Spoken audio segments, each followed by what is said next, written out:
So today I wanted to share a journey that it took me to paint this one. The first attempt I did, which I'm showing here on the left, I hated, absolutely hated it. It was close to the reference photo, but it had no focus, no intent. The color palette was all over the place. So this is my second attempt. And while I still struggled with my wash here, I'll kind of talk you through what I did. So next time I think I would do just a flat wash across the whole paper and then lift off the highlights in the oranges because the blue could represent an underpainting for the shadows. But nevertheless, I kind of worked around that mistake and I think it turned out okay. Here I'm just trying to show some abstract greenery in the background. My first one, I think I was too literal trying to draw every leaf, and that got me in trouble. And I still struggle on this one. I'm kind of out of control with the water. I just need to take my time and be more thoughtful. So that's what I want to share with you today. This one I think worked out okay. I just lifted off areas that I didn't intend to spread. And the other ones just look like there might be some fruit in the background. So here I'm just, while it's wet, really wet, adding a little bit of darker color to show the form of the oranges. And when I reworked the palette, I kept it much warmer and it was very cohesive. The greens were a mixture of some of the yellow and the blue that I used, and that gave everything a bit of harmony. So when I put down the woody areas of the tree here, I'm trying to go in dark with the shadow, but then spread it, and I'm not really loving the effect, but I just stick with it, and I'll show you how I kind of fixed it. And I tell you all this just to share because a lot of times you'll see an edited painting and you'll just assume everything went perfectly, when in reality, that's often not the case, and that you just need to power through some of your struggles, get through those ugly beginnings in order to produce something that feels like it's your own and that you can take ownership of. And I'm always learning the lesson, do more planning before I start. You really can't just phone it in and expect things are going to work out. Part of my compositional change on this one was to zoom in a little bit closer and not worry about showing every single orange that was part of the reference photo. It still gives the idea that the tree is plentiful. So now I'm going in and I'm adding a little bit of water just to spread out and soften some of those hard lines. My paper at this point now is fairly dry, and so my lines were a little harder than I wanted. So I'm just spreading it, and then I've captured here a lighter green, or I didn't capture, but I'm using a lighter green to capture some lit areas that I see in the reference photo.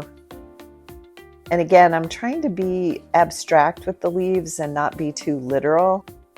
Although there are a few that I show with the traditional leaf shape. And while they're wet, I'm just adding kind of some variations on that green for some darker tones. And I'm really trying to make interesting brush strokes. Some of them are not as successful as others. Some do have a little more movement. And that is what I was going for in the leaves. And I'm trying not to draw every vein, although I do appreciate that having some give the leaves structure.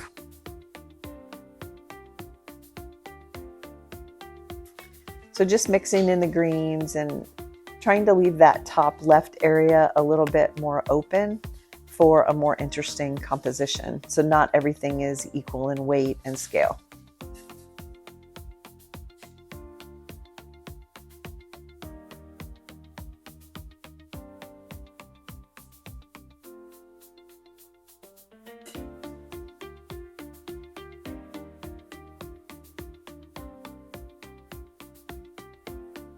And I like the mix of the darker leaves on top of the lighter ones that are a little more abstract.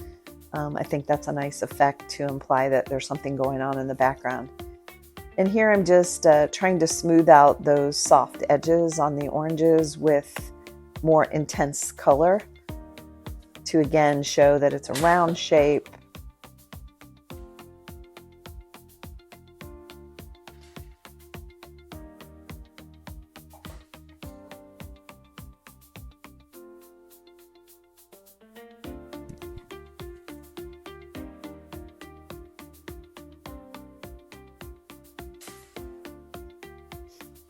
And I'm using a smaller brush, but as you can see, I just change because the larger brush can give me those better blends. So where I need the fine detail on the edge, I can use my small brush, and then I can go in and kind of blur it in with the bigger brush.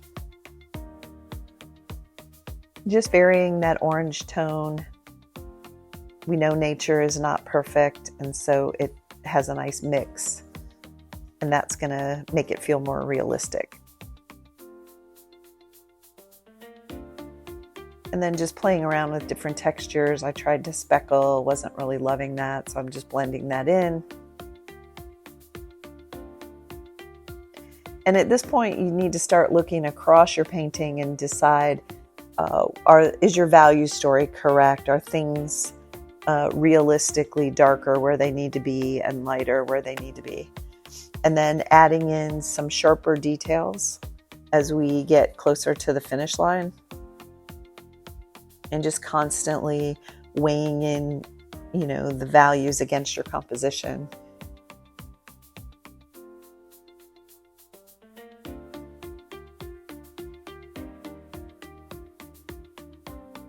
And at this point, you're really not using the reference photo anymore. You're just, again, judging your piece against all those critical factors: scale, composition. Oh, and here I'm really loving, I use the small brush to get a variety of different weights of lines. So these are more calligraphy type of lines. And I think that's adding a lot of movement. So I'm getting excited as I'm painting this, and I'm adding more because I'm really liking the blend of those sharper details on top of the more loose background. And it's making everything feel more intentional. And I'm getting a lot of control in where I can add movement. I think those two strokes, the leaves, were a great example of that. And then just adding in some dark where I think I need it for that variety of value to show there's light hitting the leaves. There's things that are deeper within the tree and things that are on top. And the small brush is giving me some really nice sharp edges, which I was lacking. And then the tree felt a little bit unresolved where I had those crazy blends. So I'm just going in with a cooler gray type of color to show the lighter side of the branch to give it a little bit more form. And I'm trying to use that color throughout the composition so that it seems intentional and not just added at the last minute. And then, of course, the gouache always gives that sort of final kiss to the piece of work. So I'm just going in with that super white highlight to show the intensity of the sunlight on those oranges. And I can use a very painterly stroke. So that's it. So I hope seeing this and seeing where I struggled was helpful to you. I'm super happy with the result, and I'm glad I gave it another chance. Thanks again for watching.